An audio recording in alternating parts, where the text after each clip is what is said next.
And I would like to acknowledge that we're honored to live, work, and play on the traditional, ancestral, and unceded territory of the Stolo Nation, ancestors and families who have lived here for thousands of years. This land has been a part of the fabric of life of the Indigenous communities long before the City of Chilliwack was built, and it will be long into the future. It is with gratitude that we now learn and work here, where the past, present, and future of Indigenous and non-Indigenous people come together. So at this Wildlife and Waste information session, we have the City of Chilliwack, WildsafeBC, and the BC Conservation Office Service. So we're here to share ways to reduce wildlife conflicts and responsibly manage waste and other attractants in wildlife areas. So from the City of Chilliwack, we have myself, Sydney, we've got Kathy behind me, and Tara back behind me as well. And then from Wildsafe BC, we've got Gabriella. And then from the BC Conservation Services, we've got Stephanie and Mallory just behind me on the other side. We will take all the questions at the end of the presentation. So if you can just try to hold on to them until then, and then we'll have more of an open discussion. So I'll bring a mic around, or we can ask them for you guys if you let us know though.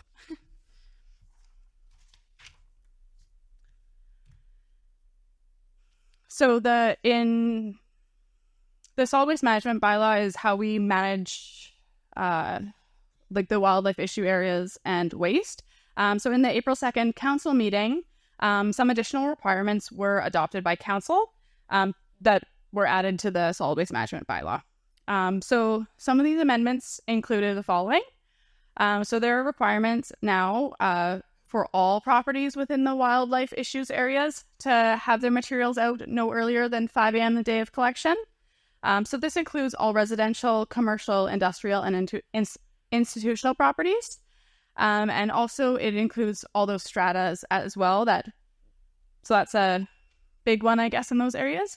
So it's now more consistent across the board. So previously it was just the residents on the city's curbside collection program, whereas now it's more consistent. It includes everyone, which is best. We have an updated map of those wildlife issue areas, which I'll show you in a few slides. And it indicates all the areas of Chilliwack that have wildlife issues.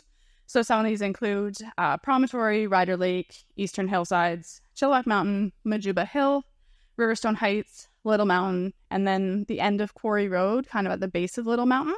That's another area.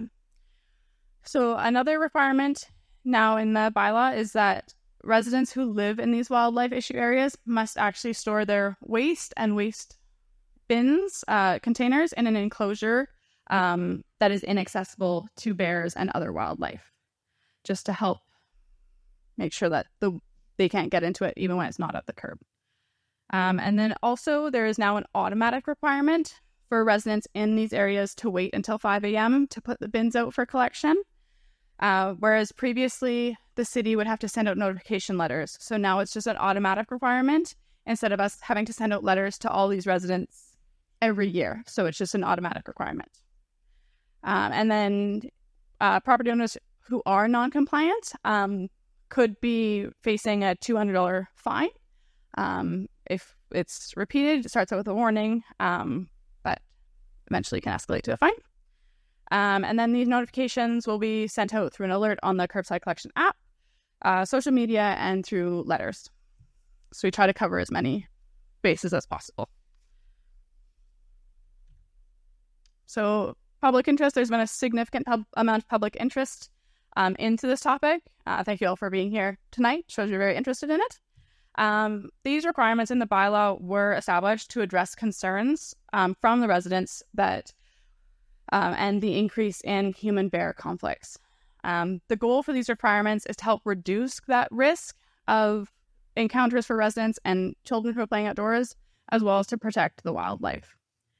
And there's also continued social pressure against individuals that aren't necessarily changing their behaviors and living with wildlife. So this is that map that I was talking about.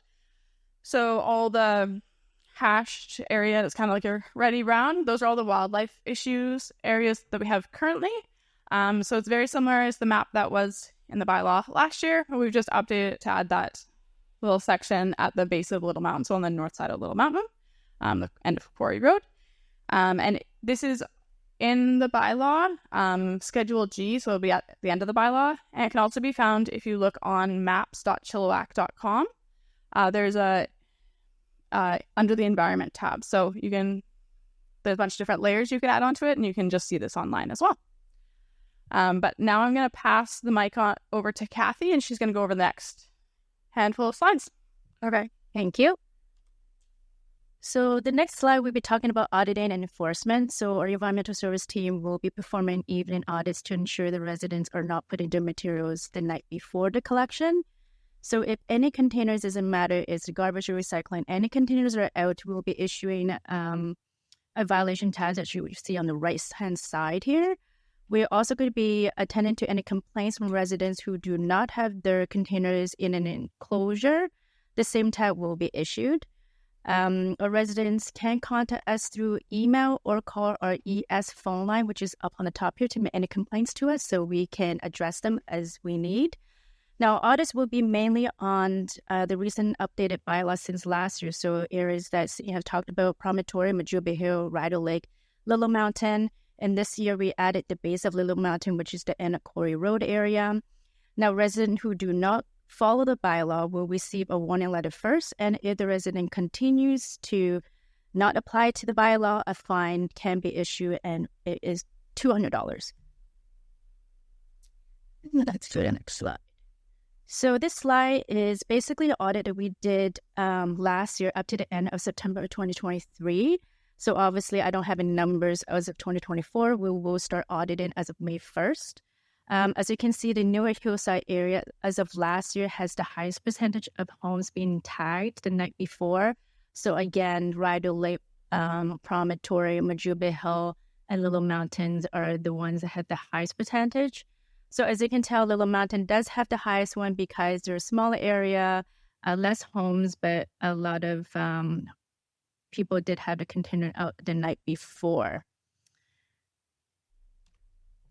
So this year, City has been really proactive in making the resident more aware of the bear situation that we have in the city. So the city has installed new signage in residential streets and parts and on hillside areas. So on the left-hand side, the white sign is basically a sign that we have put into parks and trails, and the other sign would be in residential streets. So if you guys live in Promontory, you probably have seen that has been up already. And last year, there has been many bear sightings in the Promontory area. So this year, we really want to have the messaging out early. So what we have done is that we had 2 large digital message board at the base of Promontory for the month of April. And I think that has been received quite well because we know this has been all throughout social media. So obviously that's working. So we continue to do messages like that so people are aware. We do know there's a lot of seniors that might not be able to use our curbside app or website. So hopefully if they're walking on the street, they see our yellow sign, or if they're driving, they see our message board. Now, our ES team will also canvass areas that would have that needs more attention. For instance, last year we canvassed around the Promontory Elementary School. So what we have done was we dropped off WildsafeBC brochure at the homes around the school area. So this year, we might have to go there again, or it depends if there's new areas that come up. We will continue to host annual wildlife info sessions such as this one every year, and continue to partner with WildsafeBC and also the COS staff as well. So future plans. So we want to continue to collectively to help change residents' behavior and their mindset. We have to understand that human behavior do affect the wildlife and the habitat, and bears are not going to leave if they continue to feed on curbside waste. So a curbside collection contract will also be ending a spring of 2024. And so the next step we want to take is getting bear-resistant carts for hillside areas for all commodities. So we hope that could happen. Again, it is something that we plan to do. And the next thing we also want to continue doing is to educate the residents. So that could be through our curbside app, social media, website, continue to do sessions like this, but do more outreach as a city. And then the last thing that we want to do is also be part of the Bear Smart Community Program. So that is run by the the province of BC. So we understand that bears have learned how to access human food, and conservation officers sometimes have to make choices which they don't want to, but may have to euthanize the bears. And obviously that's not what we want to do. So the program does require the city to do a couple of requirements before we get onto the program. So for instance, we need to prepare a bear hazard assessment, prepare a bear-human conflict management plan, implement an educational programs, develop and maintain a bear-proof waste management system, and apply the Bear Smart bylaw. So the benefit of being on this program is to improve the public safety, reduce the property damage, and have fewer bear killed due to human conflict. So we'll be working on these requirements throughout this year, and hopefully by the end of the year, we will apply for it to be part of this program. So that's what we have from City of Chilliwack. I'm going to pass the mic over to WildsafeBC. Gabriella, if you want to go ahead. I don't have to put. Oh, yeah. Yeah, there we are. Okay, perfect. Awesome. Thanks so much for joining us tonight, everyone. A few familiar faces in the crowd, so I appreciate that. My name is Gabriella, and I'm the Fraser Valley Coordinator for Wildsafe BC. And I can hopefully provide you with a little bit of background information about bears, their behavior, and how our interactions as humans with them can either kind of cause some peaceful coexistence or sometimes some conflicts with them. And that's what we want to try and solve today. So I'm going to go over just a little introduction to Wildsafe in case you haven't heard of us before. I'll talk about wildlife in Chilliwack, specifically black bears, wildlife attractants, and we're going to look at how to tell if your yard is wild safe, as well as staying informed. So Wildsafe BC is the provincial leader in preventing conflict with wildlife through collaboration, education, and community solutions. And we're ran and managed by the BC Conservation Foundation. So they're a nonprofit at the provincial level, and we've got coordinators in a number of different communities across BC trying to do what I'm doing. So educating the public on safe coexistence with wildlife and how we can reduce conflicts with them, whether that's in our backyard or when we're out camping and recreating in BC. So we did start out as the Bear Aware program, if you're maybe more familiar with that name. It was a very successful program up in Revelstoke, and so it grew from there, and we became Wildsafe in 2013 to allow us to talk about animals other than bears. And like I said, we've got coordinators in a bunch of different communities, and over the years, we've delivered our educational program to over 100 British Columbian communities. And our education activities consist of a few different things, a few different ways that we like to educate folks. First of all is our display booths. We also do garbage tagging. Now, Wildsafe, we aren't enforcement, so I'm not able to give out fines or anything like that. But if you are ever tagged by myself, it's just an educational initiative that on that tag there, it just lets you know, hey, your garbage is in fact a wildlife attractant in case you didn't already know. And hopefully that sparks some changes already there.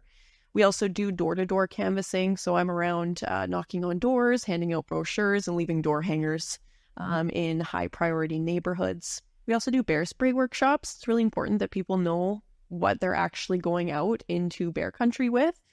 Just carrying bear spray isn't good enough. You should actually also be comfortable with how to use it in case you ever have to. We do business pledges with different businesses who want to lead by example in their community, that they're coexisting with wildlife respectfully and not contributing to conflicts. Electric fencing workshops. We're in the schools as well with our Wildsafe Ranger program. That's personally one of my favorite parts of the program. I love presenting to all the kids. And we also do presentations that are long, all about wildlife safety and awareness, but we also do shorter ones like this, depending on the event or the situation at hand. So I want to back up and talk about wild animals in British Columbia really quickly. We do have one of the highest densities of large carnivores in all of North America. So we do have big creatures here. We have about 3,500 cougars in BC, about 8,000 wolves, 15,000 grizzlies. This number is pretty big. There's been estimates between 140 and 250,000 for the black bear population here in BC. It's a big number. Yeah, absolutely. And we see that reflected here in this graph. This graph shows you wildlife reports to the Conservation Officer Service over a span of about 5 years. And you can see that black bear top that chart by a landslide, followed by deer, cougar, coyote, other, and grizzly bear, which we actually don't have here in Abbotsford. So if you do ever see a bear here in Abbotsford, just know it's always a black bear, even if it has brown fur. And just to talk about black bears a little bit, we have bears go into denning and or hibernation around November, and they're in the den through the winter while their food sources are pretty scarce out there. They sleep it off and they come out in April around this time. However, this year we were seeing bears come out a little bit earlier due to a few different things, of course. But females have their cubs in the den and they emerge with their cubs that following spring. Males first, followed by the moms and their cubs. Now, here in the Fraser Valley, there is a little bit of exception there. Our bears, there's a chance that they don't actually do this traditional full hibernation that we're used to learning about. They do more of a temporary denning where they go in for a few days, they might come out, get a drink, sniff around, and then go back into their den. And so it's very common to see bears here in Abbotsford around Christmas, around New Year's, right through the winter time. And so in other communities where they're able to, for lack of better terms, slack off a little bit in the winter with their attractant management, we're dealing with bears year-round here in Abbotsford. So it's important that we are kind of on top of what we have in our backyards every single day, no matter what season. Oh, have I been saying Abbotsford? Sorry, I had the Abbotsford one on Thursday, so I'm still in Abbotsford mode. Thanks so much, everyone. Black bears are also excellent climbers, so this comes up a lot with the kiddos when I'm presenting to them. A lot of them are really quick to say, oh, well, my garbage is in my backyard and we have a fence, so black bear could never get to it. And they're actually excellent climbers, so a fence is no feat for a bear. They can get over that, no problem. As well as if you have any fruit trees, sometimes you might see a bear up in the tree. And they can find themselves in trouble here in the city in a number of different ways. Of course, there's the bear in the fruit tree. We've got another bear trying to catch some non-existent fish in someone's pool. We've got a bear trying to make a den underneath someone's back porch. And of course, a bear getting into some garbage. So these are all of the different wildlife attractants that could potentially be in your backyard. The most important one to be aware of course, is garbage. This is the number one attractant that we have in the city here that animals get a hold of. And of course, you can imagine it's really not great for them to be eating, right? It's a lot of plastic. Or if you're not recycling properly, maybe there's also metal and different things in your garbage can that we'd never imagine trying to digest. So it's no different for the bears. Garbage is the main one. However, pet food, the fruit trees, bird feeders, dirty barbecues, all of that stuff can potentially attract a wild animal to your backyard and make it seem like it's something it might be able to eat. And if an animal does access some sort of food, it does reward them, right? A wild animal every single day of their life, it's very different than our lives. They're always in search of that next meal or surviving one more day. And so when they get access to something in your backyard, it drops a little pin in their brain to let them know that, okay, this spot has food sometimes. Maybe not all the time, but maybe sometimes. And so it's worth it enough for them to come back and check in the future. And based on how many times they access that same attractant, it might create a really bad behavior where now we're dealing with a food conditioned bear who potentially could be a safety concern to the public. And that's when we really do start to get worried, right? Whether it's kids, pets, seniors, doesn't matter who is involved with a potentially aggressive bear, but that's when we see those horror stories, right? And that's what we're trying to prevent, is how to live peacefully with bears rather than always having conflicts with them. And just to give you a little case study here, I didn't have this in my presentation last year because this is fresh off the press, but community support and education is necessary for change. It doesn't just take one neighborhood to change it for the whole city. It does actually take the whole community. And we saw this in Tofino Ucluelet. In the last 4 years, there were an average of around 10 bear deaths due to food conditioning per year in Tofino. And this slide's a little bit funky. Sorry about that. There were 0 bear deaths due to food conditioning in 2023. So they severely dropped their number. And it really shows as a testament to that community that they were able to see real change with their efforts. Sometimes I worry that everyone's putting in the right steps and maybe that turnaround of actually seeing the response in bear behavior, sometimes that takes a little while. And then I fear that people lose that motivation or lose that momentum that they had in the beginning. And then we're kind of back at square one. So I do think that when people come together and we have a whole community effort on our side, that we really do actually see a difference in protecting these bear numbers. All right. And I do want to talk about relocation really quickly, just because I do get a lot of questions about that too, right? Like, can't we just move that bear? If he's such a problem bear, can't we just move him out somewhere? And I'm going to explain why that's usually not an effective or even just good method of dealing with any kind of food conditioned bears. First of all, bears have to be trapped, tranquilized, and moved if we're going to move them anywhere. And so that can be physiologically harmful on the bear, of course, to go through the motions like that. Bears have a really big home range. So they don't have a territory the way like wolves would, for example. They have a home range where a lot of home ranges can overlap a lot of the time, and the most dominant bear in the area will kind of take the throne. But multiple bears can live in one territory together. And these home ranges can be quite large. For males, it's 25 to 150 square kilometers. Females, a bit smaller at 5 to 25 square kilometers. And so if you move a bear within their home range, a bear will return due to that mental map that they've created of all of those food attractants, right? When they have access to something, they drop that little pin in their brain and they go, all right, I'm going to check this out in the future. They'll travel many, many kilometers to get back to one of those locations that they've marked in their brain. So moving them within their home range isn't really an option. If we talk about moving them outside of that home range to a brand new territory altogether, they're actually running into a number of problems there as well. First of all, it's like if I packed you up and drove you out to Alberta and dropped you off, if you've never been to Alberta before, you probably wouldn't know where the nearest McDonald's is. Right? They have no established map in that new location of where those food sources, healthy or not healthy, are located. It also might lead to potential conflicts with existing bears that already live in that area.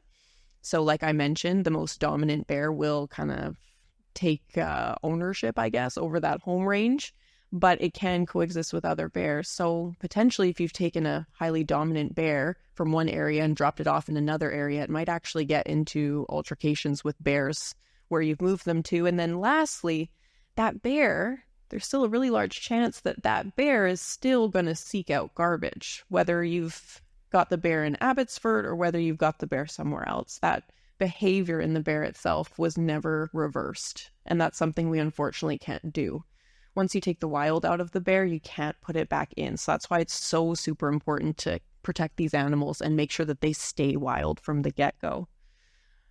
Once that bear is relocated, even if we ignore all of this and we still move that bear, the root cause in the community has not been addressed. And so there's nothing stopping one of those 140,000 black bears from moving in and taking that spot and becoming the next food conditioned or habituated bear.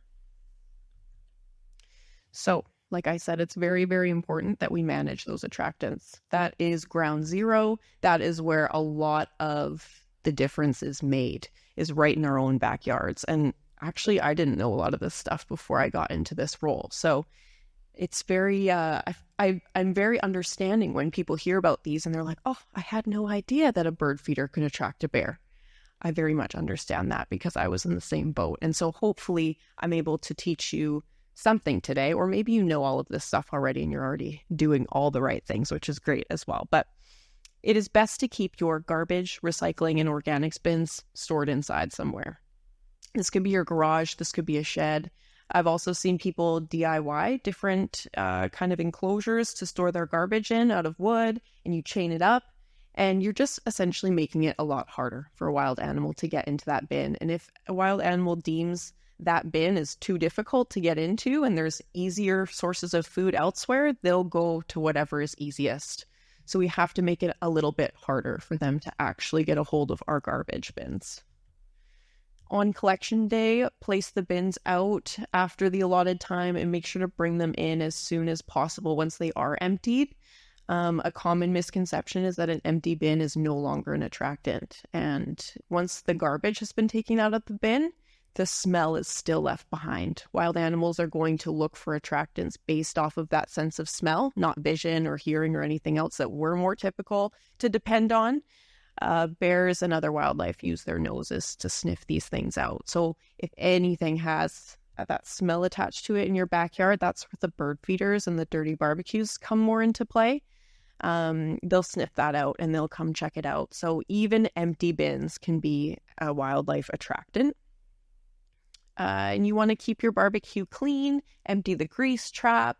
And if you are dealing with stinky food scraps in the summertime when it gets a little bit hotter and you're worried about having those organic materials in your green bin, I've heard from a lot of folks that it's actually really, really helpful to be able to freeze your food scraps. And then on your collection day, you can just throw all of those in the green bin. And there's no smells, there's no maggots, there's no funky stuff going on in there.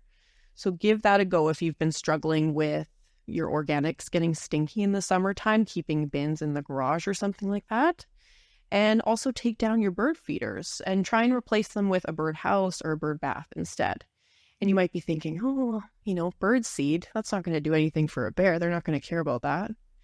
Bird seed, about 1 kilogram of bird seed has anywhere from 7,000 to 8,000 calories. So it is worth it for the bears. And they know this, and they will go for bird seed. So if you do a bird bath or bird house, there's no food or seed involved there. And so you can still enjoy birds in your backyard without putting any wildlife in harm's way.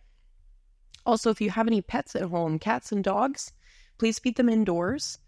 Sometimes folks feed their pets outside, and if their pet doesn't eat everything out of the bowl, there's some kibble left behind, and of course there's a smell attached to that too. So a wild animal will come along most likely and try and eat it. If it's not a bear, it's a raccoon, it's a rat, it's something else. So it doesn't matter how big, how small, they are attracted to smells, thinking that they can eat things, and as well as your fruit trees. You want to make sure that you are managing your fruit trees responsibly. So it's okay to have an apple tree, for example, on your property. You just want to make sure that once those apples are ready to be taken off the tree, that you go ahead and pick them.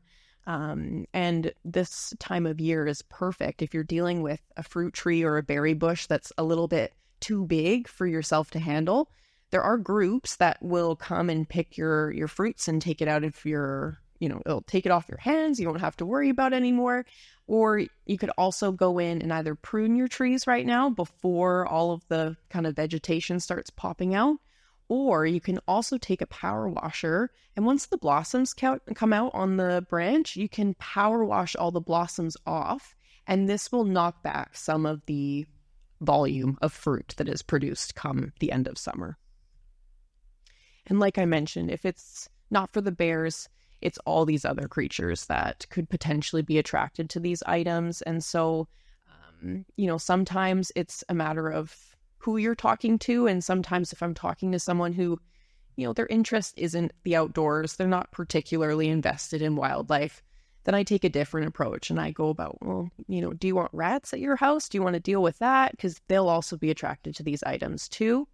So sometimes when you're talking about educating fellow neighbors, sometimes people don't care about the bears as much as I do or as much as you do. And you could sit there arguing as long as you want, but at the end of the day, usually these critters around those homes, they're not that welcome anyway. So if you take some kind of angle with these folks, if you're dealing with someone on your street, maybe taking that rat approach might be the answer. Instead of, if it's not protect the animals, it's protect your property so it doesn't get damaged. There's slightly different ways to go about it. You also want to stay informed, of course. So coming to a meeting like this is a great start. Signage in the area has gone up, which was mentioned. Also, social media is a great place to kind of stay in touch with everyone and talk about the wildlife here in Chilliwack. COS is on social media as well as Wildsafe. We have a Fraser Valley page where it's dedicated to just Fraser Valley work and alerting residents in the area if I'm let known about any particular wild animal that we're looking at, or if there's a certain concern, or if I'm doing an event like this. All of that gets put on our social media, and it's a way to stay in touch. And then there's my email up there. We also take volunteers. They're so helpful with the door-to-door garbage tagging, display booths, any of it. So if you're interested in volunteering, even if it is only for your neighborhood, any help is accepted. I'm just one person in the valley, so it's a lot. But thank you so much for joining us today. Thank you so much. I just want to clarify a slide. I was talking to you guys about the future plans about a curbside collection contract. I did say spring of 2024. It's spring of 2025. So it'll be sometime next year when we go through the contract to hopefully put the bear resistant carts in place. So I just want to make sure you guys are, it's not this year, hopefully next year that we can make that happen.